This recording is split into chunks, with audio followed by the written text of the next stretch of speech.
High, কেমন আছো?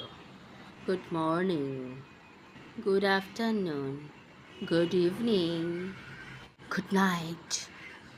Hello beautiful. উত্তর দিচ্ছ না কেন? বয়ফ্রেন্ড বারণ করেছে? হাজব্যান্ড বারণ করেছে? তোমার চোখটা না অনেক সুন্দর। তোমার মতো সুন্দর মেয়ে আমি আর পৃথিবীতে দেখিনি। হোয়াটসঅ্যাপ নাম্বার দিবা? ফেসবুকে তোমার পিকচারগুলো খুবই সুন্দর। তুমি খুব হট। তোমাকে শাড়ি পরলে খুব সুন্দর লাগে। কি? উত্তর দিচ্ছ না কেন? বিজি? কার সাথে বিজি? মেসেঞ্জার দিয়া কল করলাম, ধরলে না কেন? ঘ্যাম বেড়ে গেছে? কথাই না যদি বলবা, তাহলে ফ্রেন্ড রিকোয়েস্ট অ্যাকসেপ্ট করলা কেন? ওই, রাগ করছো? কথা বলছো না কেন? পাত্তা দিচ্ছ না কেন? আমি সত্যিই খুব হ্যান্ডসাম আর নাইস পারসন।